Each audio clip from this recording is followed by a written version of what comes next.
మరో 12 రోజులు ఓపిక పట్టాల్సిందే ఫలితాలు కోసం. ఫలితాలు ఎలా ఉండబోతూ ఉన్నాయి అనే దాని మీద చాలా ఉత్కంఠ ఉంది. YSR Congress party once again Jagan అంటూ ఉంటే కూటమి ఖచ్చితంగా అధికారంలోకి వస్తుందని చెప్పి టీడీపీ కానీ బీజేపీ కానీ జనసేన కానీ ఆశతో ఉన్న పరిస్థితి. సో చాలా నియోజకవర్గాల్లో ఎటువంటి పరిస్థితి ఉంటుంది, ఏ ఫ్యాక్టర్స్ అక్కడ ప్రభావం చూపించబోతూ ఉన్నాయి అనే దాని మీద ఎవ్రీడే మనం అనలైజ్ చేస్తూ ఉన్నాం.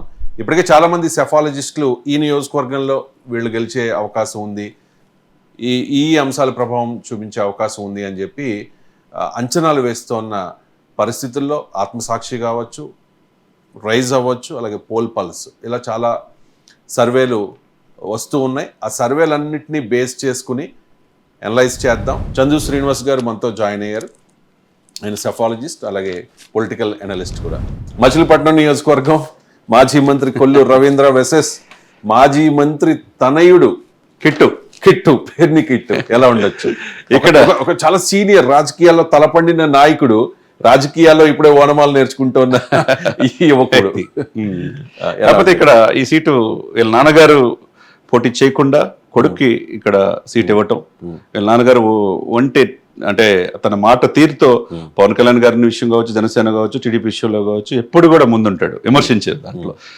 ఆ పాయింట్ ఆఫ్ వ్యూ ఇక్కడ చూస్తే ఈయన సౌమ్యుడు, ఈయన అధికారం ఎమ్మెల్యే కాకపోయినా నిత్యం ప్రజల్లో టీడీపీ తరపున ఉన్నాడు, మచిలీపట్నం కాకుండా కృష్ణా జిల్లా రాష్ట్ర వ్యాప్తంగా. కానీ ఇతన్ని అనేక రకాల కేసుల్లో ఇబ్బంది పెట్టారు. ఆ విధంగా సెంటిమెంట్ పాయింట్ ఆఫ్ వ్యూ కావచ్చు, మచిలీపట్నం యాక్చువల్గా జనసేన అడిగే ప్లేస్ నుంచి టీడీపీ ఇక్కడ తీసుకుంది. క్యాడర్ను కూడా సమన్వయం చేయటం వల్ల, ఇక్కడ పూర్తిగా జనసేన క్యాడర్ చేయటం వల్ల ఇక్కడ కొల్లు రవీంద్ర గెలవబోతుంది. అండ్ బాల్షవర్ కూడా అక్కడ ఎంపీ స్ట్రాంగ్ ఆయన కలిసి వచ్చే అవకాశం స్పష్టంగా ఉంది. అందులో ఏంటంటే ఇక్కడ మచిలీపట్నం వచ్చేది కాపులు 24% ఉన్నారు, తర్వాత వచ్చేసరికి మత్స్యకారులు 13%, తర్వాత ముస్లింలు 10%, యాదవులు 7%, తర్వాత 2014లో ఆయనకు ఎమ్మెల్యేగా చేసింది, మినిస్టర్గా కూడా చేశాడు, ఎక్సైజ్ శాఖ చేశాడు, అనుభవం ఉంది, సౌమ్యుడిగా పనులు చేస్తాడు అనేది మచిలీపట్నం ఉంది. కాబట్టి ఇక్కడ కిట్టు మీద కొద్దిగా ఎలిగేషన్స్ ఉన్నాయి. సాక్షాత్ పవన్ కళ్యాణ్ గారు కూడా ఆ సభల్లో కూడా చాలాసార్లు చెప్పాడు, ప్రతిదానికి కూడా లంచ్ వేయాల్సిన పరిస్థితి మంత్రి గారి కొడుకు, ఇటువంటి వ్యక్తికి వస్తే మీరు ఎట్లా వేస్తారు ఓటు అనేది. అక్కడ అంబటి తిరుపతి రాయుడు కూడా ఈ ప్రాంతంలో ఈ మచిలీపట్నం కావచ్చు, అవనిగడ్డ కావచ్చు ప్రచారం చేశాడు అనమాట. అది కూడా మైనస్ అయ్యే అవకాశం. అవునండి, రైట్.